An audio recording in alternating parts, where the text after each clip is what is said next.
කොනිචිවා ඔයාලා හැමෝම මගේ YouTube channel එකට ආදරයෙන් පිළිගන්නවා. මේ මගේ පළවෙනි vlog එක. අද මට ඔෆිස් එකේ නිවාඩු දවසක්. අද බබාට ඩේ කෙයා දවසක්. ඒ නිසා බබාව ඩේ කෙයා එකටයි හස්බන්ඩ්ව ස්ටේෂන් එකටයි දාලා දැන් මම මේ ගෙදර යන ගමන්. ගෙදර වැඩ ඔක්කොම ඉවර කරලා මම හිතුවා අද පොඩි බ්‍රේක් එකකට ටෝකියෝ වල තියෙන කැෆේ එකකට යන්න. ඔන්න මම ගෙදරින් පිටත් වුණා ස්ටේෂන් එකට යන්න. ඔයාලත් එනවද මාත් එක්ක ටෝකියෝ යන්න? ගෙදර ඉඳලා ස්ටේෂන් එකට පොඩි දුරක් ඇවිදගෙන යන්න තියෙනවා. ස්ටේෂන් එකට ඇවිත් මම මගේ IC කාඩ් එක টොප් අප් කරගත්තා.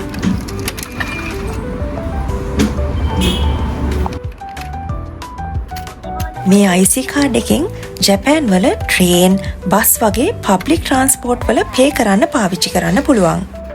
මම පාවිච්චි කරන කාඩ් එකේ නම පස්මෝ. ඒ වගේම සුයිකා ඊට අමතරව වෙන වෙන කාඩ් වර්ගත් තියෙනවා. අද මම යන්නේ ටෝකියෝ වල ටකදනෝ බබාවලට. නම පොඩ්ඩක් අමුතුයි නේද? මේ නම ඇවිත් තියෙන්නේ ඉස්සර කාලේ ටකදා කියන ෆැමිලි එකට අශ්වයින් පුරුදු කරන එහෙම නැත්නම් අශ්ව රේස් තියෙන ග්‍රවුන්ඩ් එකක් තිබුණ නිසාලු.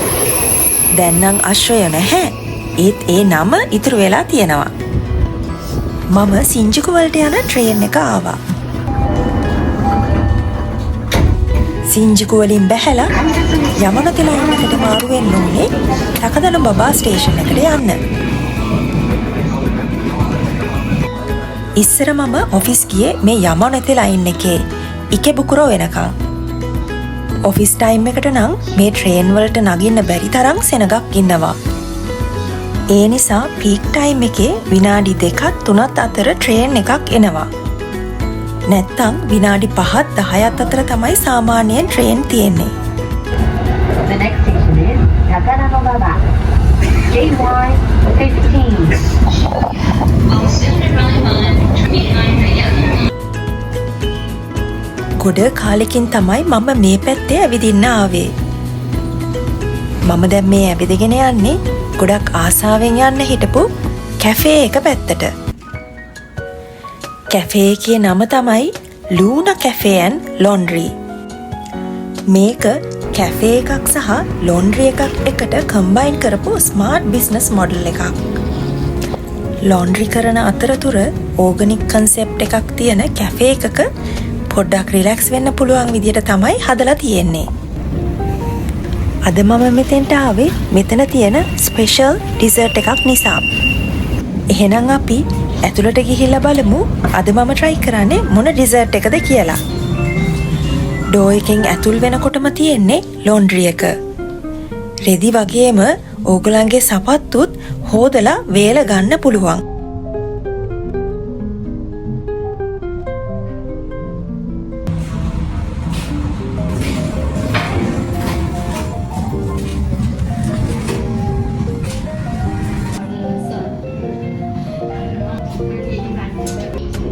මේ කැෆේ එක ෆේමස් වෙලා තියෙන්නේ මෙන්න මේ බෙයාලා නිසා. එයාලට කියන්නේ ඉනෙමුරි කුමසන්. එහෙම නැත්නම් නිදාගෙන ඉන්න බෙයාස්ලා කියන එක. බලන්න කොච්චර ලස්සන ඩිසර්ට් එකක්ද කියලා. තිරමිසු, චොක්ලට්, චීස් වගේම ග්‍රීන් ටී එහෙම නැත්නම් මච්චා කියන රසවල් කිහිපයකින්ම මේ ඩිසර්ට් එක තියෙනවා.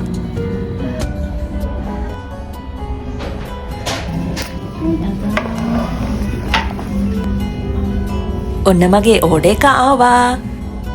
මම ඕඩර් කරේ චොක්ලට් ෆ්ලේවර් එකෙන් බෙයා කෙනෙක්ව. බලන්න මෙයා නිදාගෙන ඉන්න ලස්සන. ඇත්තටම හිතාගන්න බෑ මේක මෙච්චර ලස්සනට කොහොමද හදන්නේ කියලා. හෑන්ඩ් මේඩ් ඩිසයින් එකක්ද නැත්නම් 3D කට් එකක්ද කියලාත් හිතෙනවා. කන්න හිතෙන්නෙත් නැති තරම් ඒ තරමටම ලස්සනයි. මම මේ ඩෙසර්ට් එකත් එක්කම අයිස් කැෆේ ලාතේ එකකුත් ඕඩර් කරගත්තා. මේ බොටල් එක අපිට ගෙදර ගෙනියන්න පුළුවන්. මම දැන් මේක try කරන්නයි හදන්නේ.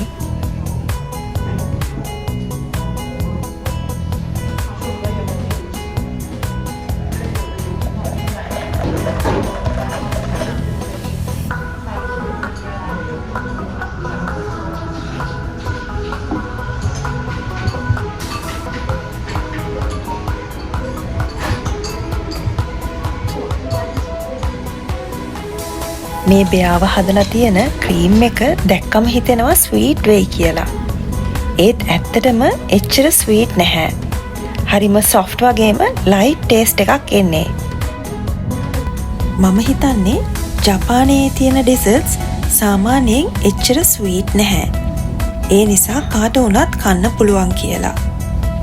ඒත් ස්වීට්නස් එකට වඩා මේවා හරීම කියුට්. යුනික් වගේම හරිම ක්‍රියේටිව්. කන්න හිතෙන්නේ නැති තරම් හරිම ලස්සනයි.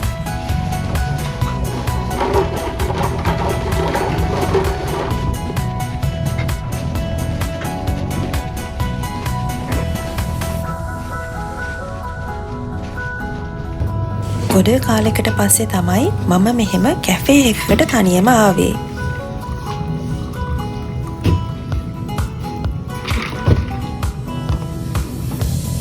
මම දැන් කැෆේ එකෙන් පිටත් වෙන්නයි හදන්නේ.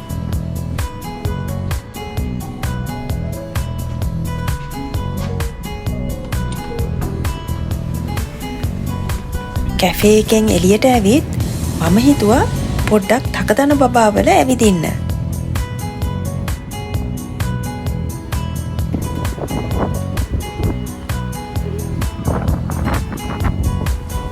මේ දවස්වල වින්ටර් සේල් තියෙන නිසා මම හිතුවා එතන ළඟම තියෙන shopping mall එකේ පොඩ්ඩක් ඇවිදින්න.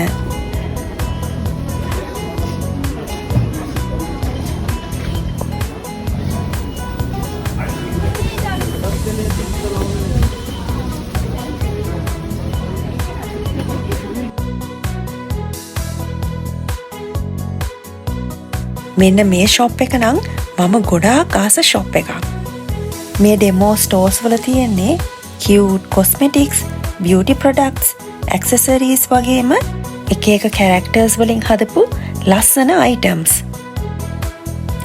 මේ ස්ටෝර්ස් මම ගොඩක් දැකලා තියෙන්නේ ස්ටේෂන් වල තියෙන shopping malls වල වගේම සමහර urban areas වල තියෙන shopping mall වල.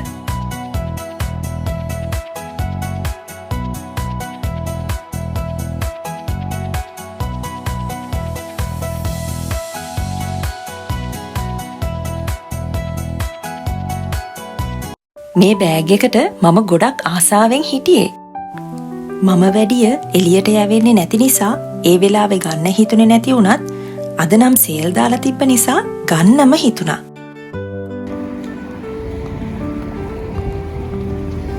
මේ ටවුන් එකේ ෆේමස් යුනිවර්සිටි එකක් වගේම ජැපනීස් ලැන්ග්වේජ් ස්කූල්ස් තියෙනවා. ඒ නිසා ජැපනීස් වගේම ෆොරින් ස්ටුඩන්ට්ස්ලාත් ගොඩක් ජීවත් වෙනවා.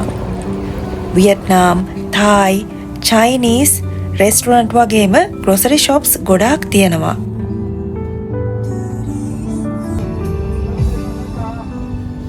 ඊට පස්සේ මම ගියේ කෙබාබ් රෙස්ටොරන්ට් එකකට. ඉස්සර මමයි හස්බන්ඩ්ුයි මේ පැත්තට ආවොත් කෙබාබ් රෙස්ටොරන්ට් එකකට යන්න අමතක කරන්නේ නැහැ. හස්බන්ඩ් කෙබාබ් රයිස් කන්න ගොඩක් ආස නිසා මම එයාටත් කෙබාබ් රයිස් එකක් ගත්තා. Spicy.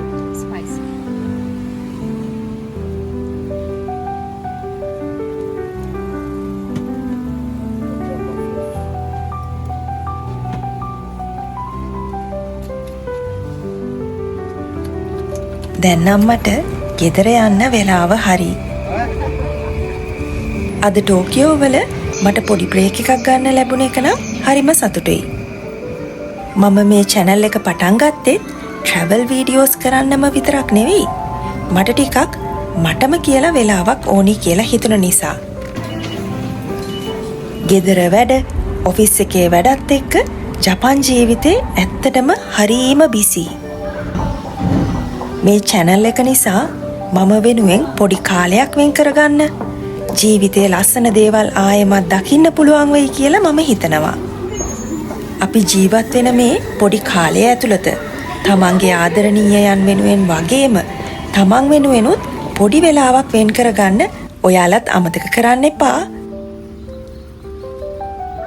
මේ channel එකෙන් මගේ daily life එක, ජපාන් වල පොඩි travels, ඒ වගේම cute කෑම ಜಾති ඔයාලත් එක්ක share කරගන්න බලාපොරොත්තු වෙනවා. ඔයාලත් මේ වීඩියෝස් වලට කැමති නම් මගේ මේ ගමනට එකතු වෙන්න. එහෙනම් අපි ඊළඟ වීඩියෝ එකෙන් හම්බ වෙමු.